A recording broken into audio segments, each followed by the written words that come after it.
I gotta admit that I was overwhelmed a bit by the 90s nostalgia, lethal injection that's been coursing through my veins ever since I got to watch the Crash N Sane Trilogy, HD remaster, remake, whatever the fuck you want to go and call it. Seeing the gameplay footage for this that they went and unveiled at the PlayStation Experience this year.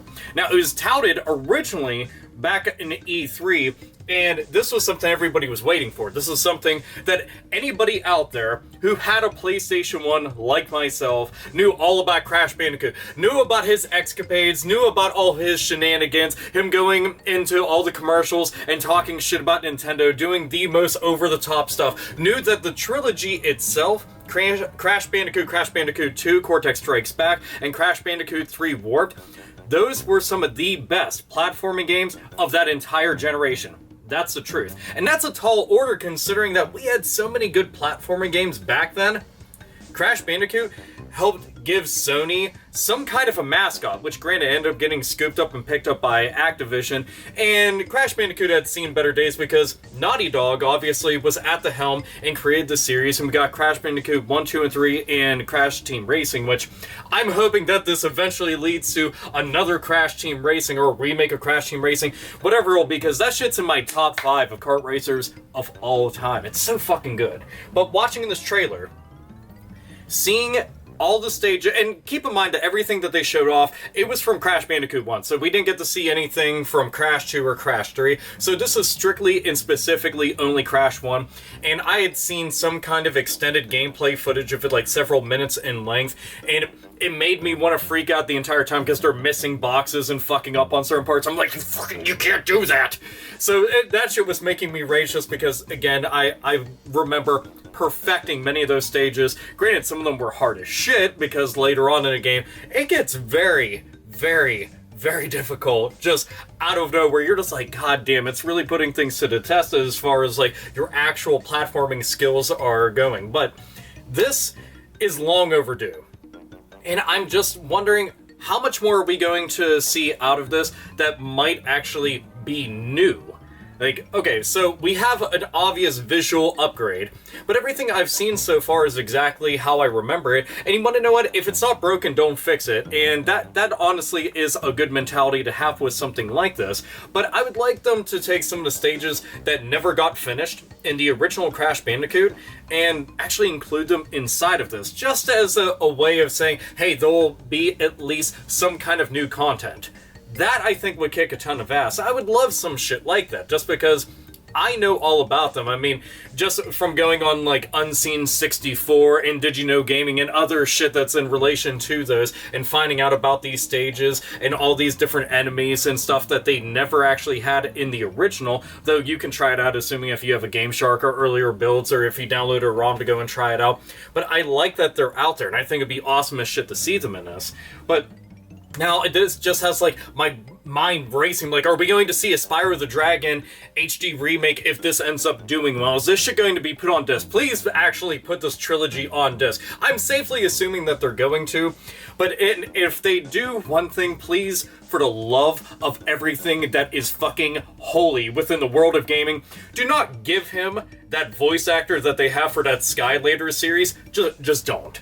I tried sitting down and watching that, and I was just like, this is awkward and weird. Hearing him with an Australian accent, I was just like, nah, I'm good. But I like the fact that the character is still being represented to some kind of capacity rather than just being relegated to a thing of the past that most people are just very nostalgic about because, well, Crash Bandicoot was greatness in terms of gaming. Everybody knew about the character.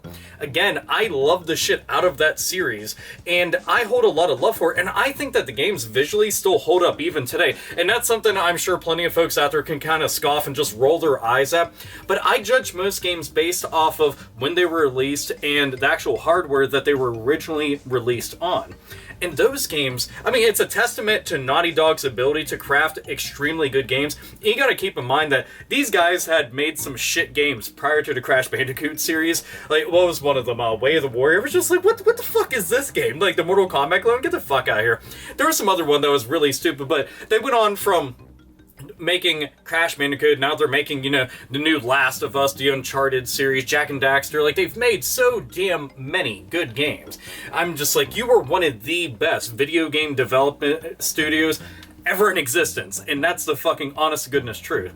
But I look forward to seeing what the rest of the stages will end up looking like, because I've seen some people try to nitpick and bitch and complain about, oh, I don't like his new design. Like, it's the same fucking design. There's really nothing different. Like, he looks like Crash Bandicoot, just in high definition. So if they ever decided that they were going to make, like, some kind of CG Pixar-type movie adaptation of him, it would probably look like this. But seeing all the backgrounds, how lush they are, seeing that the stage designs are exactly the same, you're still getting the Wampa food, is exactly how you were. You're still breaking the same exact boxes. You're still going around into the same exact bonus areas. Just like, this is what I want. Like, this is truly what I wanted. You know, I want to see Ripperoo. I want to go see all the other bosses that they have inside of it. I'm just excited.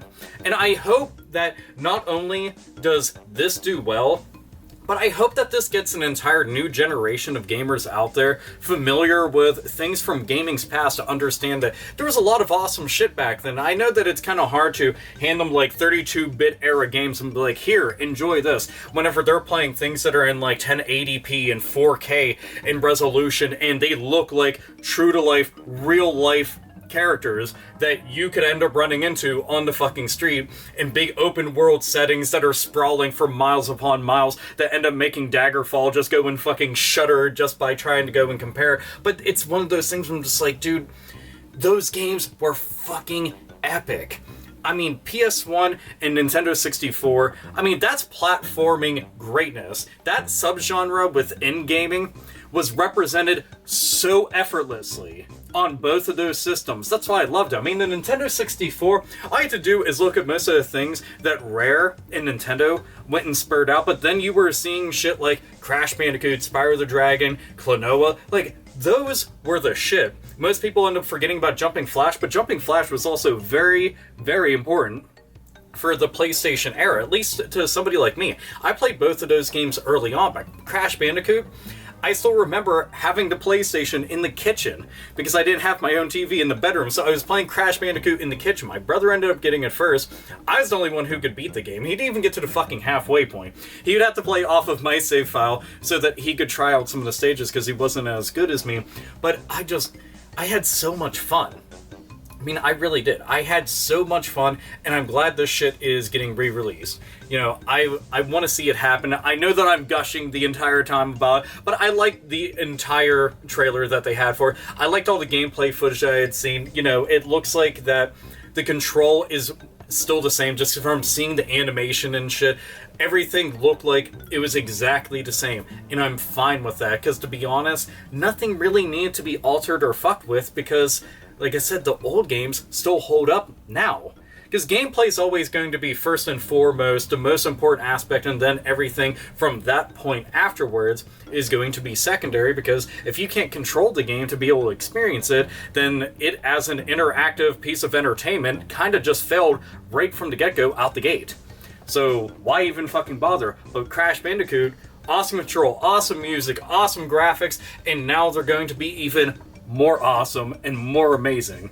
So there is no release date for this that I've seen just yet, and there's also, again, been no announcement for this being released on anything outside of the PlayStation platform. So we don't know about PC, we don't know about Xbone or Nintendo Switch, but if it does end up happening, I think that would be kind of cool, and I know that most people will cry heresy and be like, oh no, you can't go and do something like that.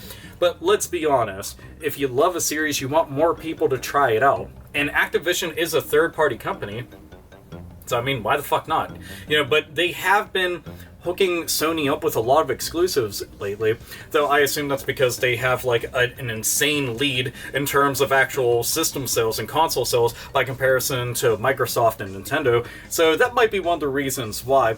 But hopefully this ends up leading to bigger and greater things. You know, we've seen Crash Bandicoot game represented recently in Skylanders, which I thought that was kind of cool.